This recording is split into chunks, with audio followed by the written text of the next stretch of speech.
Japan once seemed destined to outrun every rival. Between 1955 and 1990, its real output expanded at an average annual pace of 7%, catapulting gross domestic product from barely $47 billion in 1960 to more than $5.5 trillion by 1995, the year headlines proclaimed it was within touching distance of the United States' $7.6 trillion. Factories in Nagoya and Osaka churned out cars, televisions and microchips that won almost 40% of world semiconductor sales. Household names like Sony and Toyota embodied an ethic of precision that fascinated Hollywood and helped push Japanese GDP per capita past America's in 1987. Investors, futurists and cyberpunk authors all imagined a century dominated by kanji, neon and bullet trains, and the forecast looked rational. That moment ended at the Plaza Hotel in September 1985. Washington, fearing the ballooning trade gap, Japan's surplus had reached $52 billion, persuaded Tokyo, Bonn, Paris and London to sign an accord that drove the yen 50% higher within 2 years. Export share of Japanese output fell from 13.6% in 1985 to 9.4% in 1988, and the Bank of Japan countered by slashing its policy rate from 5% to 2.5%. Cheap money poured into land and equities. The Nikkei tripled. Annual stock turnover leapt from $455 billion to $2.6 trillion. And at the bubble's zenith, the ground under the Imperial Palace was said to be worth more than California. When that bubble burst in 1990, the Nikkei collapsed 75%, commercial real estate lost 85%, and a balance sheet recession set in. From 1990 to 2020, consumer prices rose on average 0.35% a year, while public debt climbed to 250% of GDP, as successive governments tried and failed to jolt demand. Twice between 1999 and 2005, and again after the global financial crisis, Japan endured outright deflation.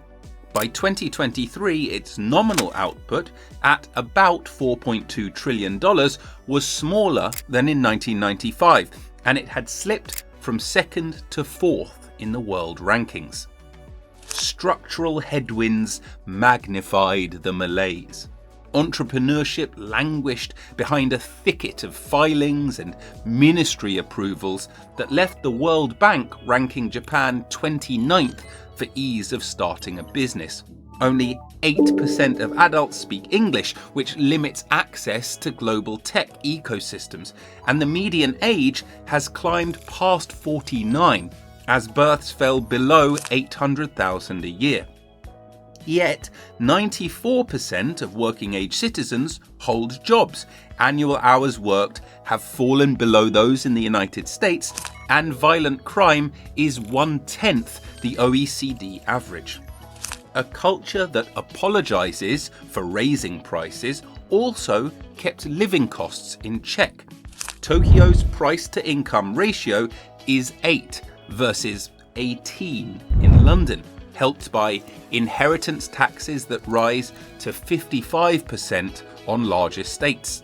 Low inflation preserved purchasing power. Average rents in the capital have risen only 4% since 2000, and the government still spends 8.5 trillion yen, which is about $55 billion, on education, underpinning literacy and science scores that rank among the global top 5. Life expectancy is 84.6 years. Small dwellings and public transport make the megacity efficient, while the national household saving rate, although down from its 1980s peak, remains above 10%.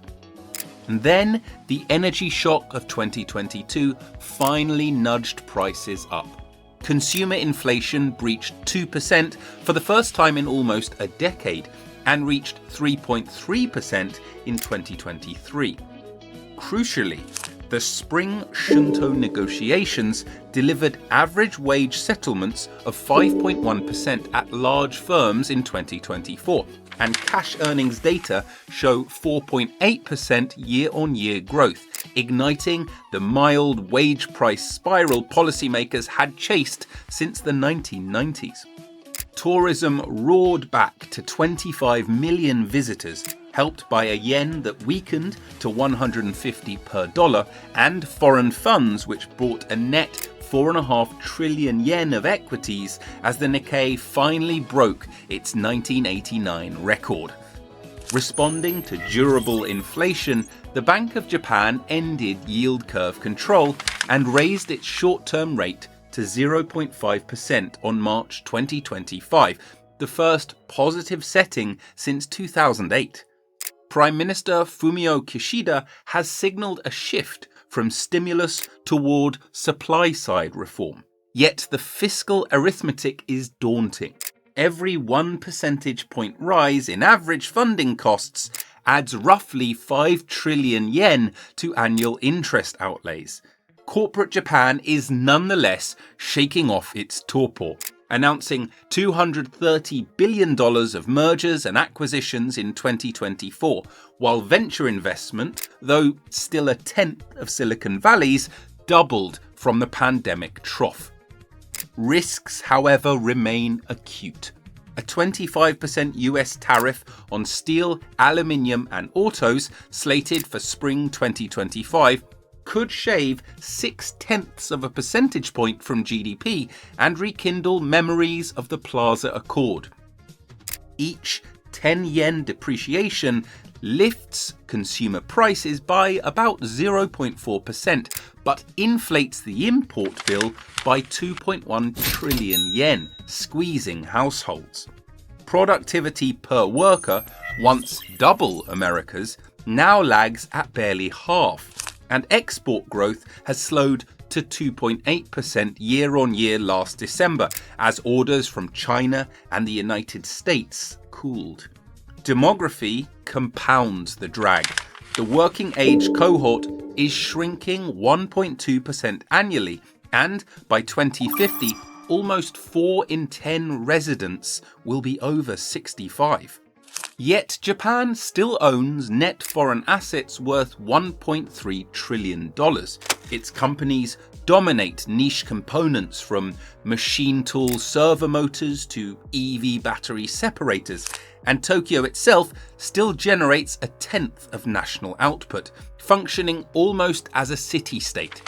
If sustained wage growth beats inflation and boardrooms embrace digitization, McKinsey estimates full adoption of existing technology could raise productivity 25%, the country could translate 3 lost decades into a measured second act. After all, an economy need not outrun everyone to prosper.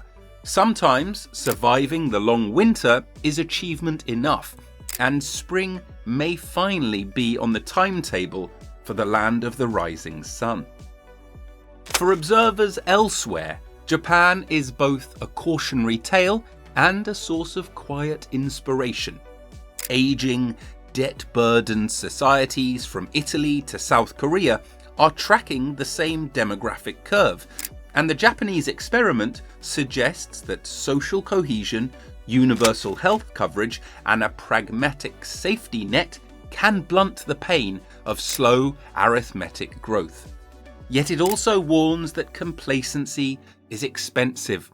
While the archipelago's share of global GDP has slipped from 9% in 1995 to barely 4% today, its best engineers have migrated to Samsung and TSMC, and venture capital investment per capita is 1/20th that of Israel. Policymakers in Tokyo therefore face a race between entropy and renewal. Should the new wage momentum embed itself, immigration rules relax just enough to top up the labour force, and a carbon-constrained world revive demand for Japan's efficient technologies, the country could convert what once looked like terminal stagnation into an era of sustainable, dignified prosperity that matches its cultural ambition. If you enjoyed this deep dive into the Japanese economy, don't forget to like the video and subscribe to the channel for more insightful content. Hit the bell icon so you never miss an update on the stories shaping our world.